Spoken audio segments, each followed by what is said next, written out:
Kailangan ko'y ipagdiwang, kabutihan mo walang hanggan. Ngayong Kapaskuhan, magkakaisa isisigaw. Bumili ka,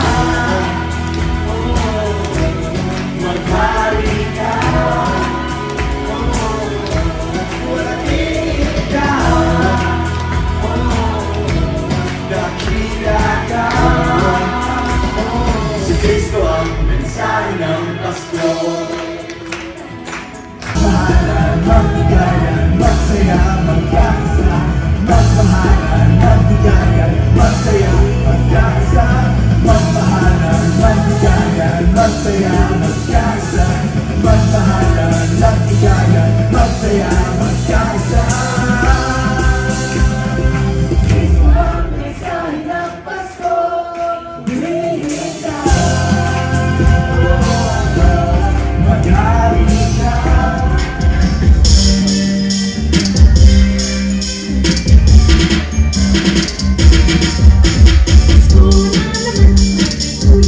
Ngayong Pasko, sama-sama nating salubungin at purihin ang Hari ng mga Hari. Imbitado ka sa ating Simbang Gabi 2023, Himig ng Saling Lahi. See you on December 20, 21 at 22, 6:30 p.m. sa Cornerstone Robinsons Novaliches.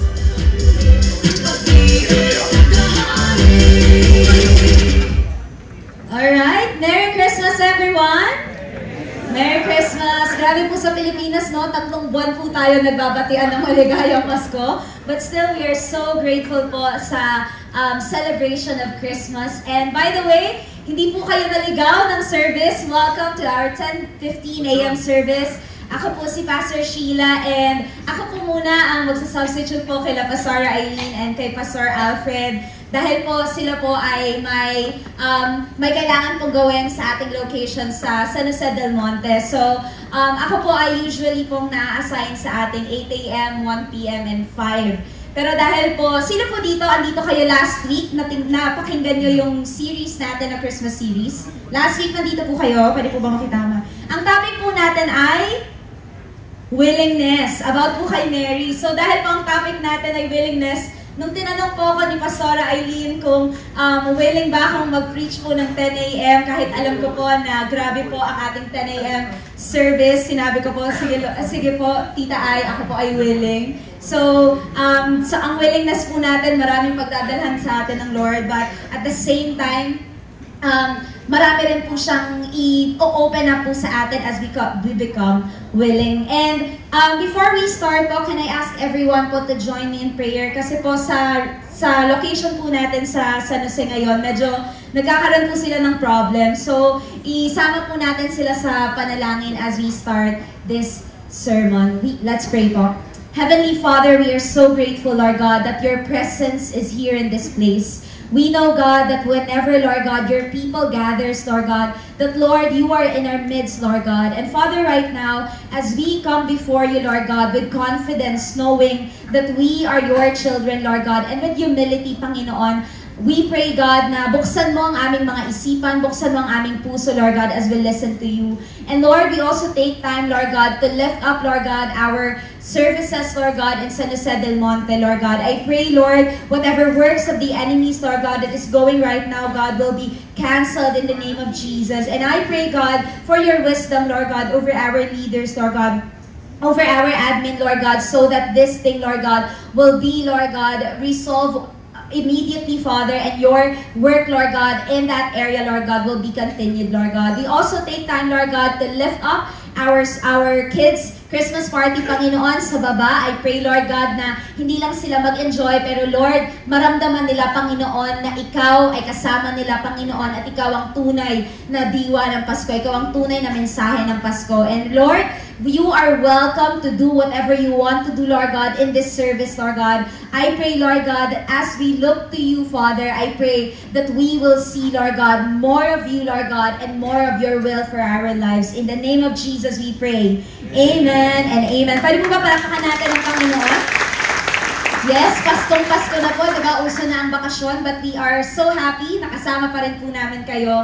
And however you would like to celebrate your Christmas, meron po tayong mga simbang gabi, meron po tayong services ng December 24. But here's my prayer for all of us na paano man po natin isi-celebrate ang Pasko, let's make it to a point that we will make sure that we will have a quality time with God.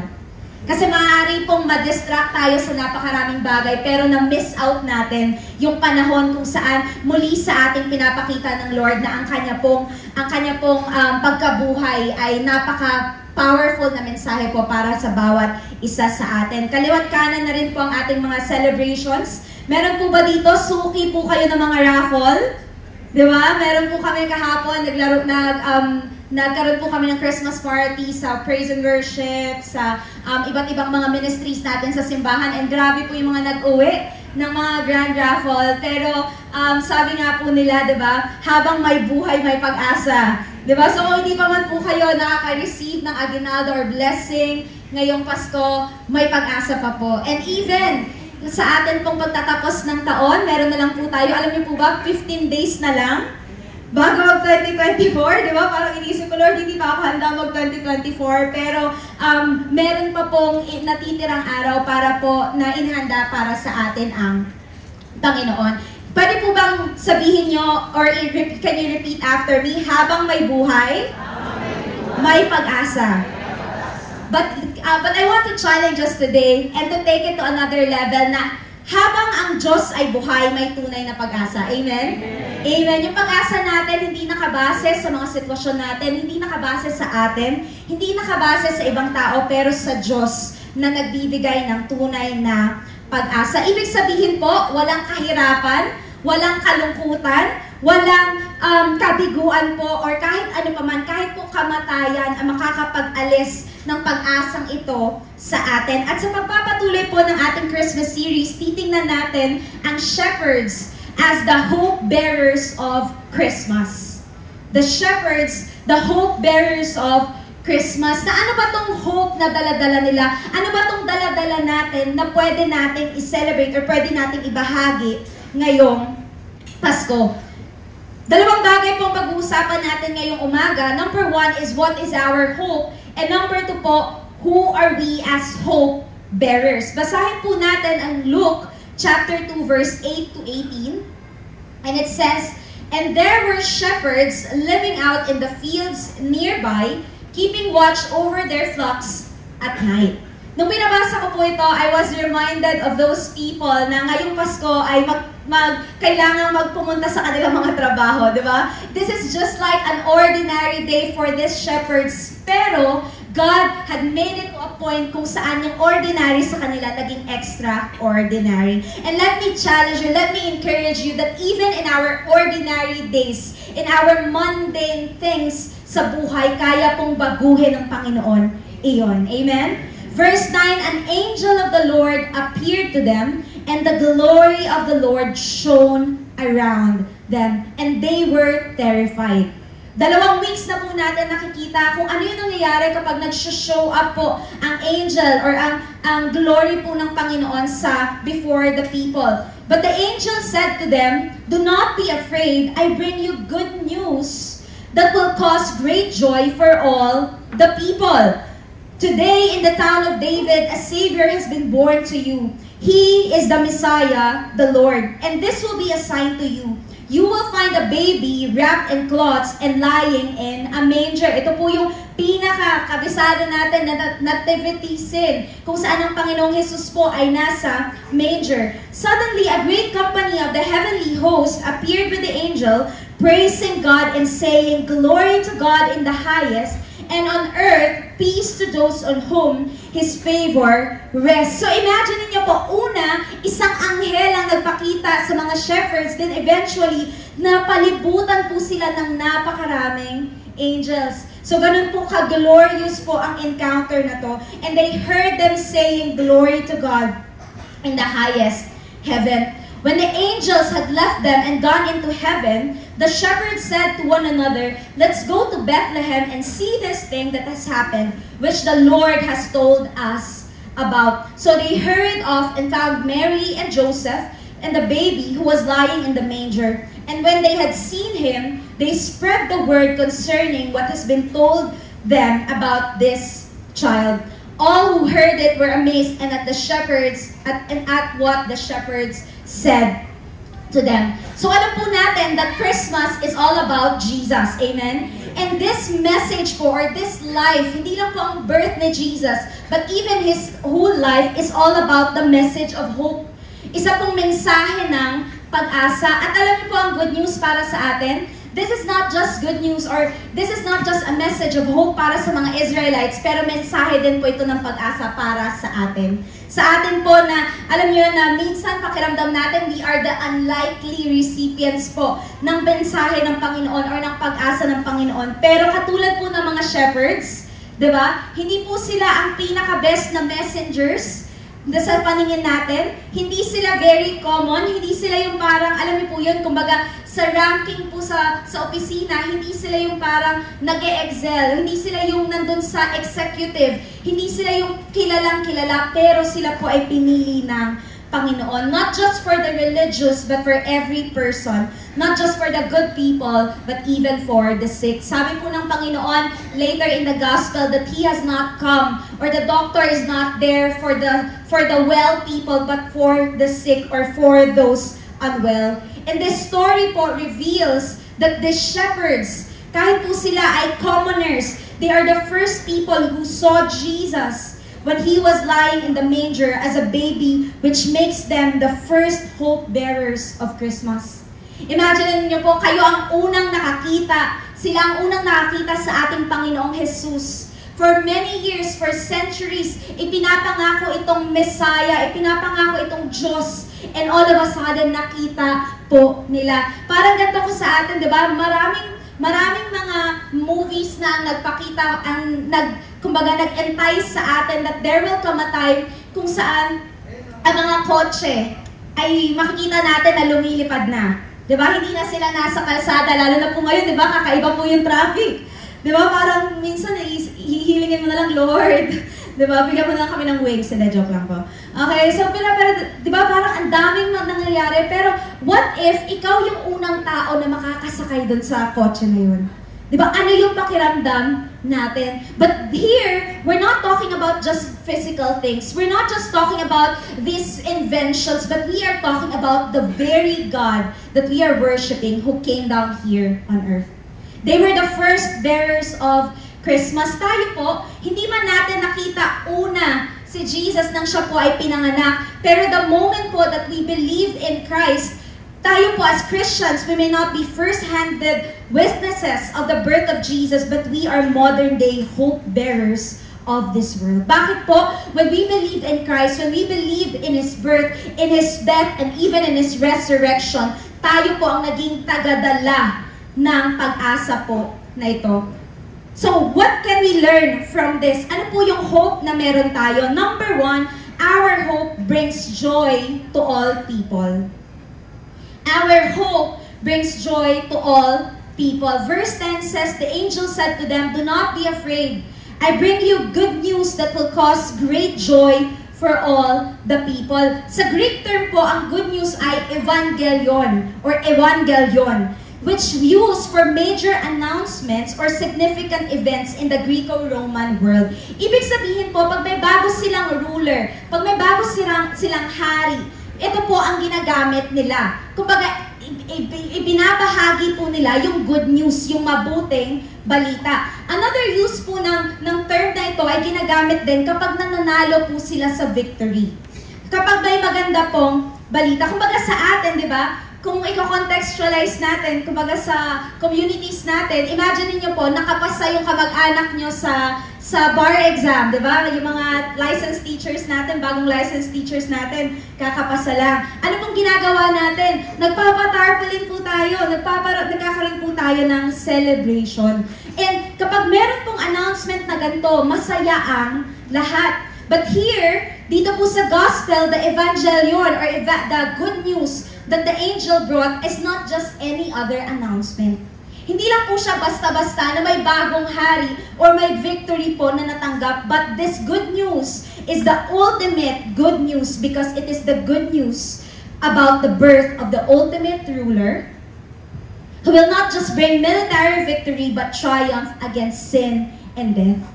Hindi lang siya basta-basta natatalunin niya yung empire, hindi lang siya basta-basta pong hari, hindi lang siya basta-basta ang leader, pero siya ang pinaka-ultimate, pinaka-hinihintay ng sangkatauhan. Another good thing is this news is not just for the Jews or the Greeks, but this is for all people. Minsan po pag-iisipin natin yung pag-asa, yung mensahe ng pag-asa. Minsan, di ba, pag tinitingnan po natin, kunwari, let's say, may isang tao na nakagawa po siya ng hindi maganda sa atin.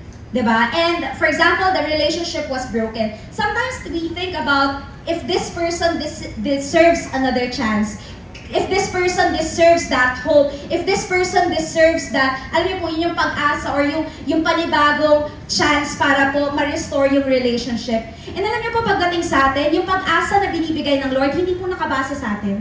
Hindi tinitingnan ng Lord, deserving ba tong anak ko ng pag-asa? Deserving pa ba to na ma-redeem ko siya mula sa kung nasan siya ngayon? Bakit po? Because the good news of Christ is for everyone. The good news of Christ, the hope that Christ bring is a joy for everyone. Na-realize ko po minsan, may mga magagandang balita tayo na hindi lahat masaya. Hindi lahat nagiging masaya. Tama po? Maaaring masaya tayo, pero yung ibang tao hindi. And I was asking God, Lord, how can this be? How is this hope na meron kami sa'yo? How is this good news bringing joy for everyone? How is this bringing joy for someone who's grieving? How is this bringing joy for someone na hindi naman hinahanap ang Panginoon? And that's when I realized na minsan may mga gusto tayo, may mga hinahanap tayo na akala natin makakapagbigay ng joy sa atin, pero in the end, they fail. Minsan pakiramdam natin, sasaya tayo kapag nakarating tayo sa gantong level. Minsan pakiramdam natin, sasaya tayo kapag na-receive natin itong bagay na to or naging ganito na tayo, na-attain natin yung level of achievement. But God is reminding us that the longing of our heart, the only thing, the only person that can only give that joy, na hindi nakabase sa circumstansya, na hindi nakabase sa nararamdaman mo, will only come from God. Because at the end of the day, alam niyo po minsan, bakit tayo nag-crave ng kayamanan? Because we want security. Because we want comfort. But you know what? That comfort, that security is also available in Christ. Bakit minsan pakiramdam natin, kailangan natin i-please yung ibang tao? Because we want to be accepted. We want to be loved. But the gospel is telling us, for God so loved the world, that even before we get back to God, minahal na tayo ng Panginoon. That while we were undeserving, binigyan na tayo ng pag-asa ng Panginoon. That's why this hope that we have brings joy to all people. Kahit yung kakilala mo, napakiramdam mo, wala nang pag-asa yung buhay niya. Kahit yung sitwasyon mo, napakiramdam mo, wala nang pag-asa, sa Panginoon, meron pa rin. It is open for all people. Number 2, our joy is not an object, He is alive. Ang hope natin, hindi siya bagay, pero ito ay buhay.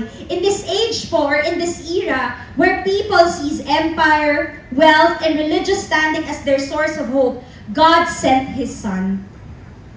Akala ng mga tao, ang leader na to, ang government na to, ang magsililigtas sa kanila, akala nila ito yung magbibigay ng pag-asa ng bagong buhay, pag-asa ng mas magandang buhay, pag-asa ng kagalakan para sa kanila. Akala nila yun yung magbibigay. But then, God sent His Son, the Savior, the Messiah, and the Lord, Jesus, to be the hope of humanity. Ano pong ibig sabihin nito sa atin? That at times, minsan diba, minsan na po tayong umasa sa government.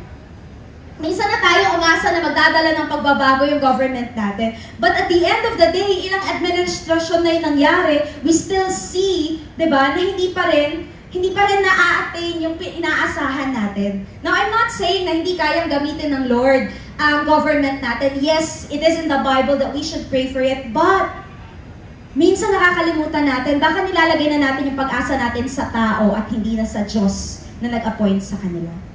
Minsan yung pag-asa natin nasa magulang natin. Minsan yung pag-asa natin nandito sa mga bagay na nakapaligid sa atin, only to realize that they will fail. Yung kayamanan, isang iglap, pwedeng mawala. Tama po? Yung talents na meron tayo, isang iglap pwedeng mawala. Yung mga tao na nasa paligid sa atin, isang mahirap na sitwasyon lang maaaring mawala. These things will perish. Yung mga bagay na pinaglalagyan natin ng pag-asa natin, mawawala ito. Pero sino po ang mananatili? Ang ating Panginoon. Mawala man ang lahat sa atin, talikuran man tayo ng lahat ng tao, but God will remain. And that is the good thing about our hope. Even if the things around us are failing, our hope will not be.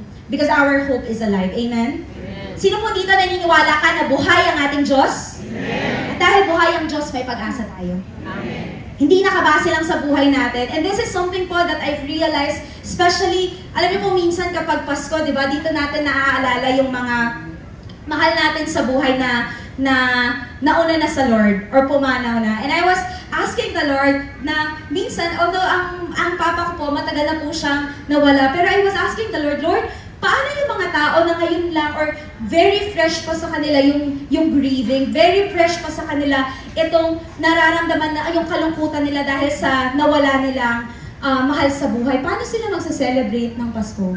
Paano sila makakaroon ng pag-asa na alam mo, matatapos din to. And God has reminded me of this, na ang pag-asa hindi lang nandito sa buhay natin dito sa mundo, pero even after life. Even in the eternity, meron pa rin po, or nandun po ang ating pag-asa. Hindi man natin sila kasama ngayon, pero ang Panginoon, or nandun sila kasama po ng Panginoon. And yesterday po, talking about Jesus being our hope, being the living hope that we have, kahapon po, ako po ay nabigyan ng privilege na sumama sa ating Batasan Outreach. Now, wala po akong ginawa doon. Ano lang po ako, alam niyo po yung representative. So, minsan po sinasabi namin, saling kit-kit lang kami doon. So, alam po natin sa simbahan, we have our I Love Cornerstone campaign. And because of this po, as we gather those resources, kami po ang namahagi sa kanila in behalf of everyone. And habang po kami ay nagbibigay, si Brother June po, nandito po siya ngayon, he was the one who shared the word po bago mamigay ng mga regalo. And I was really ministered to when he shared na sinabi niya na, alam niyo po yung mga regalo na iaabot namin sa inyo, yung Christmas package, yung mga, ano po ba yung mga nakalagay doon, yung mga ham, yung mga Milo and all, sabi niya, mauubos yan. Mawawala yan.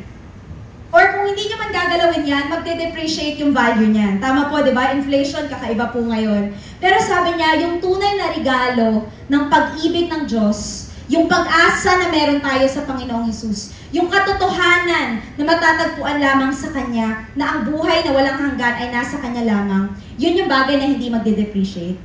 Yun yung bagay na hindi nauubos. Yun yung bagay na laging available para sa lahat at sapat para sa bawat isa. Naalam niyo po yun, yung mga bagay, material na bagay na natatanggap natin ngayon. Di ba po yung 13-month pay natin parang naging agila din sa sobrang bilis ng paglipad? Pero yung pag-asa natin sa Panginoon, yung pag-asa na God is our provider, God is our source, mawalan man ako ng mga 13-month pay ko, ng mga blessing ko na to, pero ang Diyos ko kasama ko, may pag-asa. Mawalan man ako, sige palakpakan po natin ng Lord. Di ba mamatay man yung mga bagay or mawala man yung mga bagay na inaasahan ko, pero dahil alam ko na buhay ang Diyos, meron pa rin akong pag-asa. Meron pa rin ako, kaya ko pa rin sabihin na, grabe, ito yung regalo ng Panginoon. And as I was meditating that, sabi ko, Lord, minsan nakakalimutan namin na ikaw ang pag-asa namin. Lord, minsan nakakalimutan na namin na ang pag-asa namin wala sa simbahan. Ang pag-asa namin wala sa leader. Ang pag-asa namin wala dito sa mga bagay na to, pero ang pag-asa namin ay nasa iyo. Sabi po sa 1 Peter 1:3-4, Praise be to God and Father of our Lord Jesus Christ, for in His great mercy, hindi po dahil sa ating great effort, hindi po dahil sa ating great goodness, but in the mercy of God, He has given us new birth into a living hope through the resurrection of Jesus Christ from the dead. Buhay po na pag-asa. Yung pag-asa na buhay, alam niyo po yun, lumalago. Yung pag-asa na buhay, hindi siya stagnant. Yung pag-asa na buhay, hindi siya nagsimula na ganito lang kaliit hanggang sa dulo ganito lang kaliit, pero lumalaki po siya. Ganun din po yung pag-asa natin sa Panginoon. Dati kaya mo lang ipagkatiwala sa Panginoon yung buhay mo. Alam niyo po, sobrang amazed ako sa mga parents. Kasi sabi ko, I can trust God with all my life. Padala ko ng Lord sa... Nako ba? Kailangan ko pong maging careful sa pagsabi. Padala ko ng Lord saan man. Diba? Basta ako, alam ko na kaya kong mabuhay. Kaya akong isustain ng Lord. Diba? Willing akong magutom para sa Lord. Willing akong ibigay ang lahat. Doon wala naman po ako masyadong ari-arian. Diba? So, parating pa lang in Jesus' name. Diba? Sabi ko, Lord, kaya kitang pagkatiwalaan sa buhay ko. Pero yung pagkakatiwalaan kita para sa buhay ng pamilya ko, naku Lord, parang hindi ko kaya yun. Alam niyo po ba yun? Na parang, kaya ako, saludo po ako sa inyong mga magulang, diba? Hindi, na-realize ko po na ang hirap pala. Ang hirap po pala na i-sustain yung sa pang-araw-araw. And that's when I realized that the grace of God is enough even for individuals and even for families. Enough ang grasya ng Lord para sa mga magulang. Enough ang grasya ng Lord para sa mga pamilya. And I realized, sabi ko, Lord, grabe, I want to come to that point kung saan kaya kong maniwala para sa breakthrough ng iba. And alam niyo po, pag sinabi nating intercession, when we are praying for other people, hindi lang to yung parang, sige, may prayer concern ka, tataas ko sa Lord, sige, bahala na yun. Pero ang intercession po is this, you are putting your faith in that thing, in that prayer na sinasabi mo, Lord, handa akong itaya, ibuwis ang buhay ko para sa panalangin na to. And I was praying, sabi ko, Lord, I want to come to that point kung saan masasabi ko talaga na, Lord, hindi lang ako naniniwala na may ginawa kang maganda in the past, but I can still stand right now, knowing that my hope is alive, knowing that I have this living hope. It says in verse 4, and into an inheritance that can never perish. Hindi po masisira. It can never spoil or fail. This inheritance is kept in heaven for you. Yung pag-asa natin ay hindi lang nasa mundong ito, pero ang pag-asa natin ay nasa Panginoon. Number 3 po, our hope dwells among us. Sabi po, John wrote it this way, that the Word became flesh and made His dwelling among us. Pag sinabi po natin dwelling, ibig sabihin, pag sinabi natin dwelling place, ibig sabihin tahanan or nanahan po ang Panginoon dito sa mundo. Hindi mo kailangan maabot yung certain standards. Bakit po? Kasi si Lord na ang umabot sa atin. Hindi mo kailangan na pumunta sa Lord, lumapit sa Lord na nakaluhod, papunta sa altar. Bakit po? Dahil si Lord na ang pumunta sa atin. God sees our hopeless situations. God sees na, alam mo, hanggang dito lang yung effort natin. Pero sinabi ng Lord, hanggang dito lang yung kaya mo, kaya kitang puntahan. And that is the message po, that is the good news that we have in as the humanity, na hindi natin kayang abutin yung standard ng Lord, hindi natin kayang bayaran yung kasalanan natin. Sinabi ng Lord, anak, itabi mo, ako na. Anak, itabi mo, ako na ang gagawa para sa'yo. Itabi mo kasi ako na yung gagawa, ako na yung lalapit para sa'yo. Ako na yung pupunta para sa'yo. He dwelled among us. Kahit ngayon, as Jesus went back to the Father, the Holy Spirit is dwelling in us. Alam niyo po ba, isa sa mga pangalan ng Panginoong Jesus ay Emmanuel? Ibig sabihin, God with us. Ibig sabihin, kasama po natin ang Panginoon. Yung pag-asa natin, kasama natin. Hindi tayo matatakot na, naku, hindi ako nag-pray ngayon, hindi ko dala yung special Bible ko, baka hindi na ako proteksyonan ng Lord, baka hindi na ako magkaroon ng favor galing sa Lord. Hindi po tayo ganun. Alam natin that that is not how God operates, but because God is with us, alam natin na mapagtatagumpayan natin ang bawat sitwasyon. And with the Holy Spirit, hindi lang po natin kasama ang Panginoon, God is in us. Hindi ko po sinasabi na God tayo, hindi ko po sinasabi na Diyos tayo, that is a very different thing. But what I'm saying is, yung mga bagay, alam niyo po ba lahat ng spiritual blessing na kakailanganin mo ay binigay na ng Panginoon sa'yo? Ang kailangan na lang po natin, lakaran, hawakan ang mga bagay po na yun. So that are 3 things po pagdating sa pag-asa natin. It brings joy to all people, hindi lang to some, hindi lang sa mababait, di ba? Thank God, hindi siya parang si Santa, na tinitingnan kung naging mabait ka ba or hindi bago ka bigyan ng regalo, pero binigyan ka ng joy ng Panginoon. Number 2, our hope is not an object, He is alive. And number 3, our hope dwells among us. Now, bilang tayo po ay mga hope bearers, ano ang dapat nating tandaan? Number one, as hope bearers, we are witnesses. Witnesses. Pag sinabi po nating witness, this is someone who sees an event. Hindi ko po sinabing who reads about an event. Hindi ko po sinabing, alam mo yun, nakasagap ng balita about the event, but he sees it. Ang mga shepherds po, kung babalikan natin, ano pong binabantayan, ano pong pinapanood nila before po sila magkaroon ng encounter with the angel? Tinitingnan po nila yung mga sheep. Tinitingnan po nila yung mga tupa. Andun yung attention po nila, but God got their attention with an announcement. Naalam niyo po yun, nung narinig nila yon, hindi lang nila sinabi na grabe, napakagandang gawain ito. Pero ano pong ginawa nila? In verse 15, when the angels had left them and gone into the heaven, the shepherds said to one another, let's go to Bethlehem and see this thing that has happened, which the Lord has told us about. Marami po sa atin, satisfied na tayo na nagkaroon tayo ng revelation. For example, you received or you've learned in the church or you learned about somewhere that God provides. Minsan, sapat na sa atin na nalaman natin yun. But to really see that thing, to really contend for that thing, Lord, sabi mo, you will provide. Lord, I want to see it. Kasi po, ang mga bagay na nangyayari sa buhay natin, yung Christianity natin, hindi ito nakabase sa testimony lang ng ibang tao. Hindi ito nakabase na, kasi sinabi ni pastor, kasi sinabi ng nanay ko, kaya ito yung ginagawa ko. But it is about witnessing. And my question for us is this, ano yung bagay, ano yung kabutihan ng Lord na nakita mo?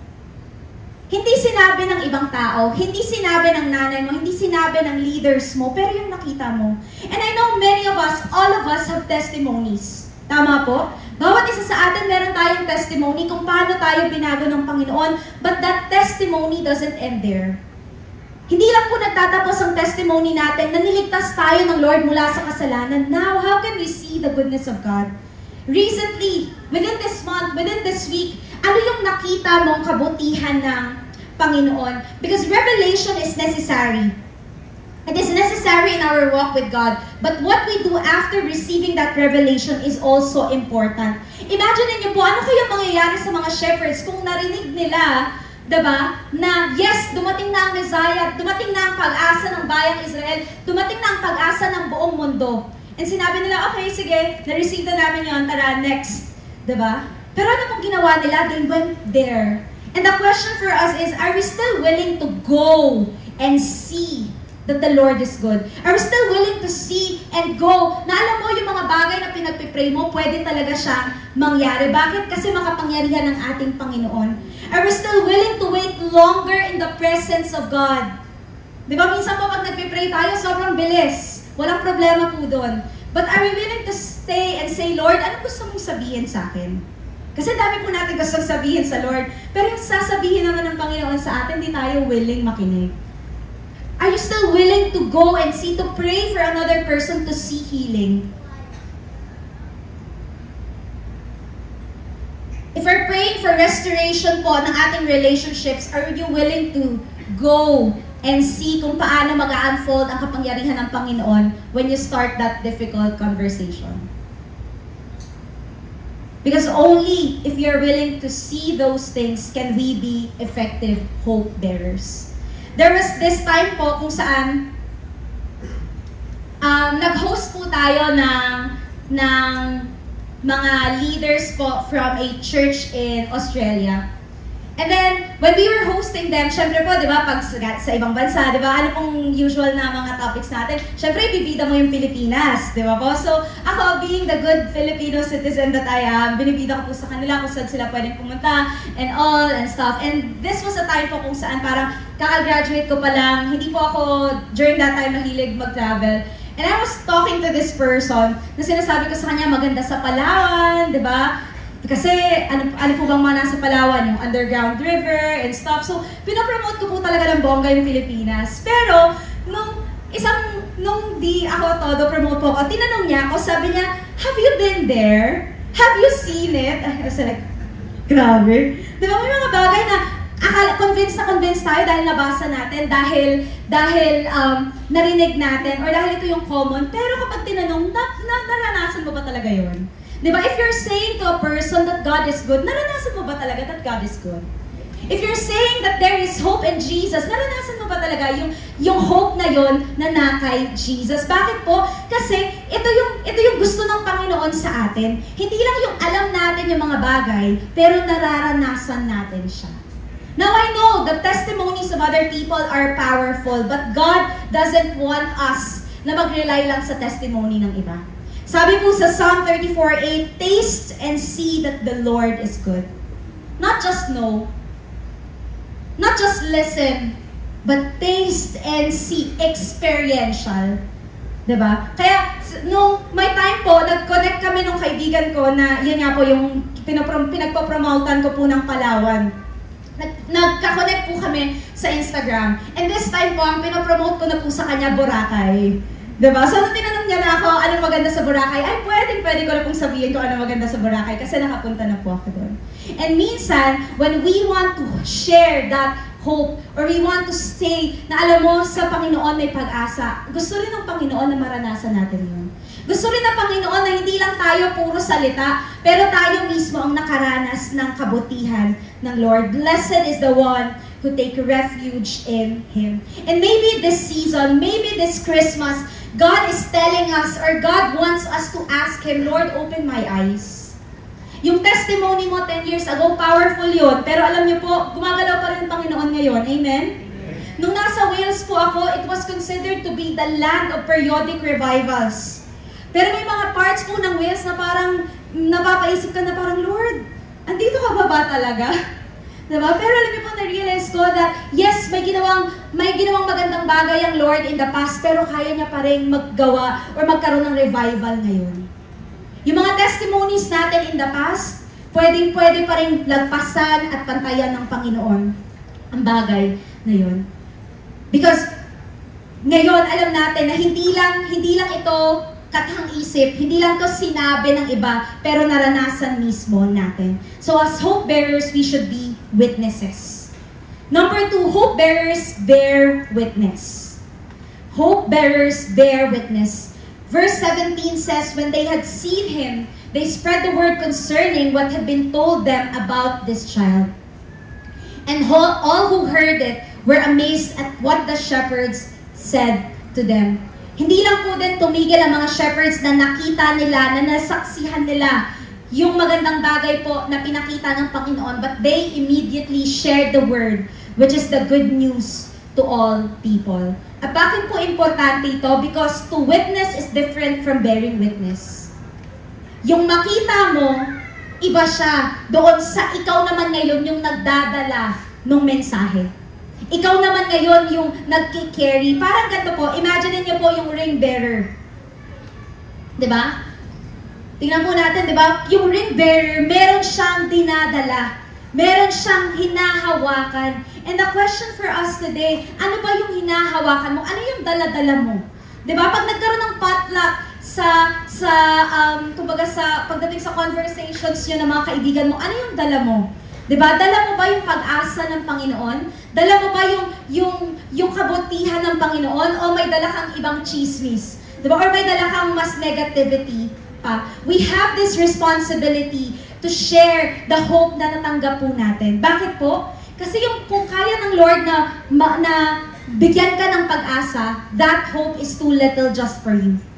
Sorry, our thinking of that hope is too little kung sa tingin mo, para sa'yo lang yung pag-asa niyan. Kasi yung pag-asa po na ino-offer ng Panginoong Jesus sa atin, hindi lang siya para sa atin. Para din siya sa kapitbahay natin. Para din siya sa katrabaho natin. Para din siya sa buong mundo. Hindi lang sa mga taong gusto natin, hindi lang sa mga taong sa tingin natin deserving, pero para po sa lahat. As hope bearers, we must share the word, the hope that we have with other people. Bakit po? Maraming tao po ngayon ang nagsasuffer. Maraming tao po ang broken, they are lost, they are struggling. And we know that the answer is Jesus. Ngayon po, di ba, minsan ginagawa na nating joke na Jesus is the answer for everything. But He is.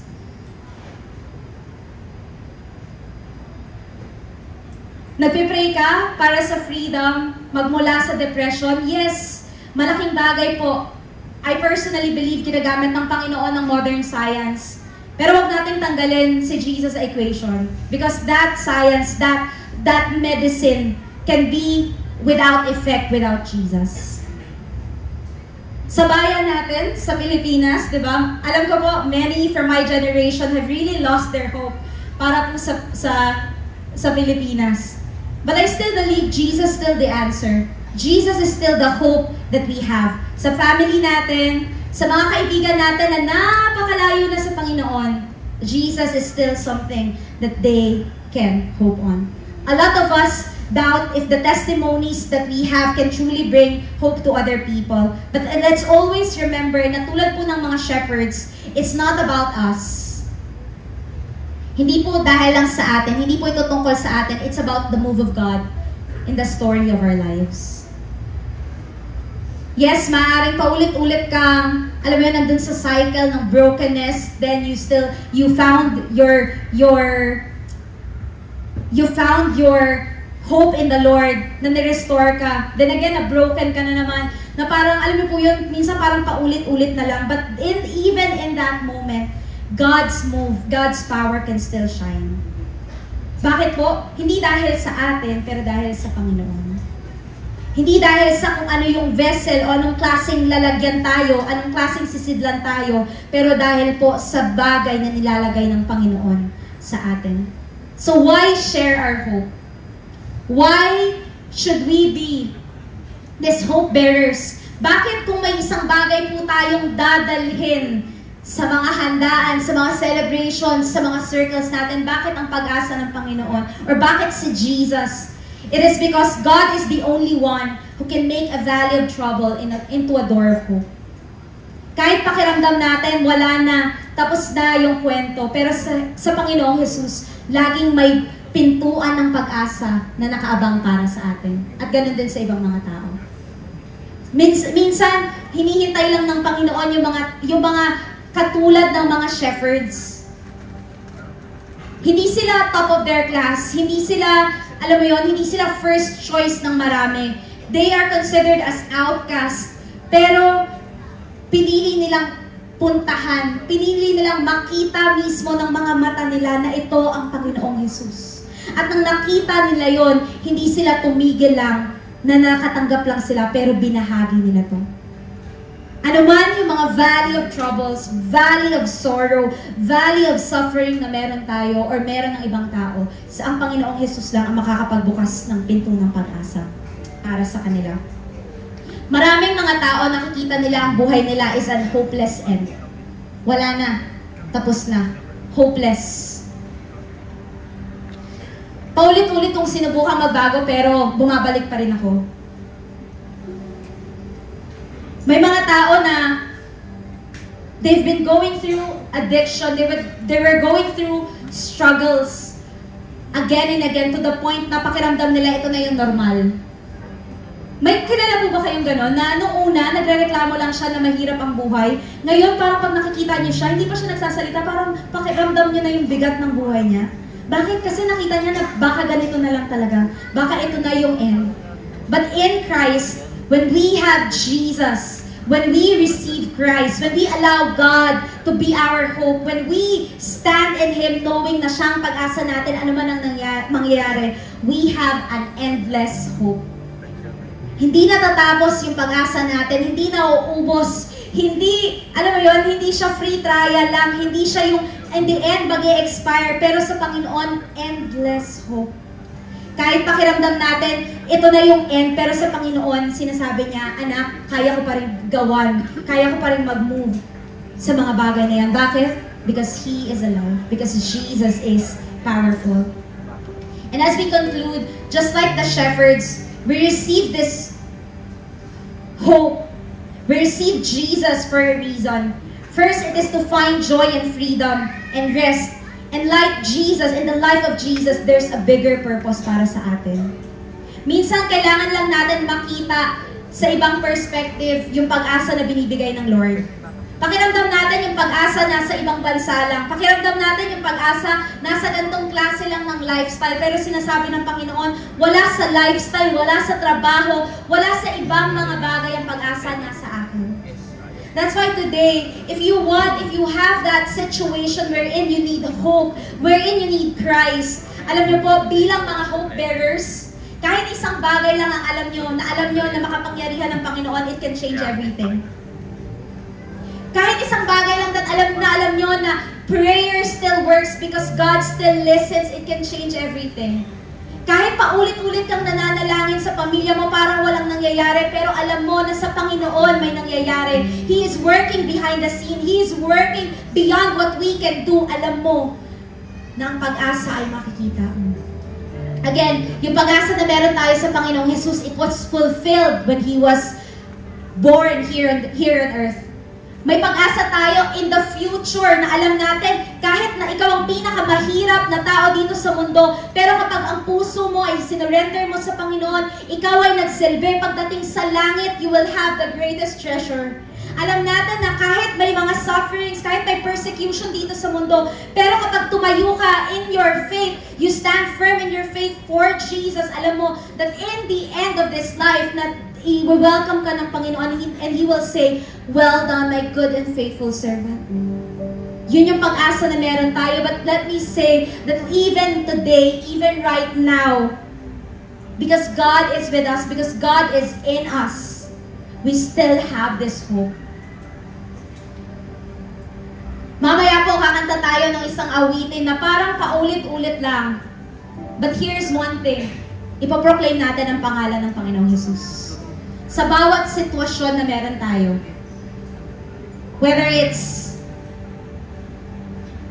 in the middle of a sickness, whether it's in the middle of hopelessness, whether it's in the middle of feeling like paulit-ulit na lang yung mga bagay na nangyayari sa atin, ipoproclaim natin ang pangalan ng Panginoong Jesus. And when we have Jesus, we know, hindi man natin matanggap lahat ng mga bagay na pinapanalangin natin, pero we know that we have the right answer. We know that we have the right answer. So can we all stand?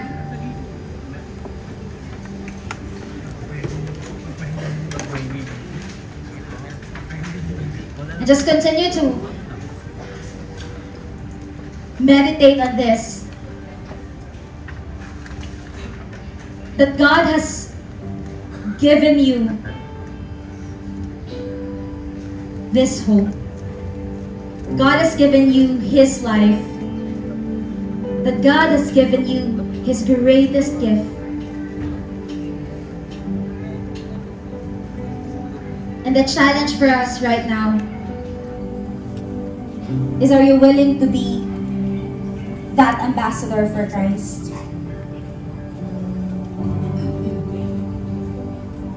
For some of us, God is calling you to stand sa pamilya mo. That even if maraming nangyayari, but God is saying, just continue to declare my name, my blood over your family. For some of us, we're working in companies that don't even recognize God. But you know in your heart that even in this secular company, Jesus is the answer. That Jesus will make the difference.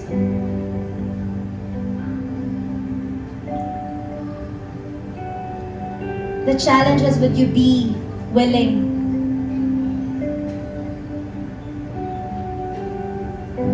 to bear that hope, to carry that hope?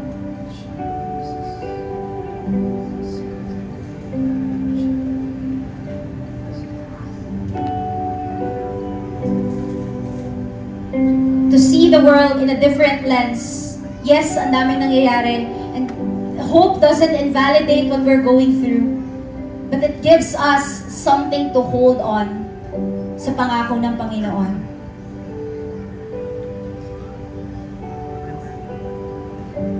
And for some of us, tulad ng isang part sa Bible kung saan ang armies ng Panginoon ay they're in that point kung saan nasa disadvantage sila. Malapit na silang matalo. In 2 Chronicles 20, they said, Lord, we don't know what to do, but our eyes are on you. Alam mo kapatid, that is enough. Lord, hindi namin alam kung anong gagawin, pero alam namin na may kaya kang gawin. That's why we hold on to you. We put our hope in you.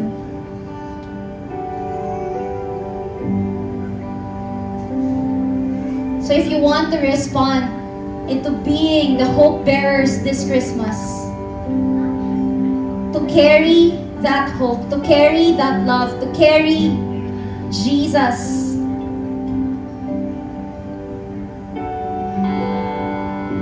I invite you to raise your hand.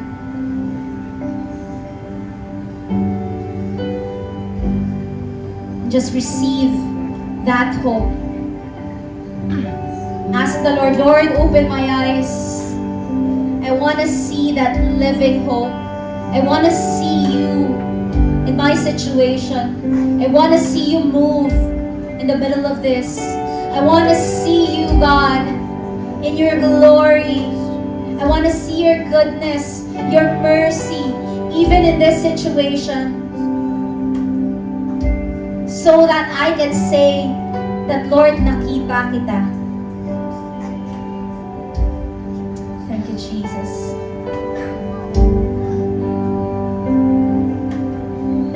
And as a prayer, let's just sing this. Let's just sing the name of Jesus.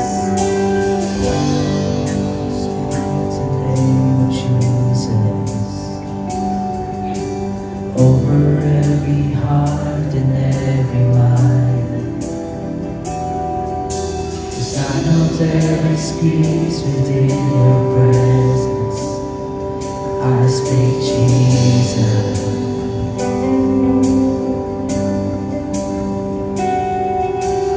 I just want to speak the name of Jesus. Every dark addiction starts to break, declaring there is hope and there is freedom. I speak Jesus. Your name is power, your name is healing, your name is life.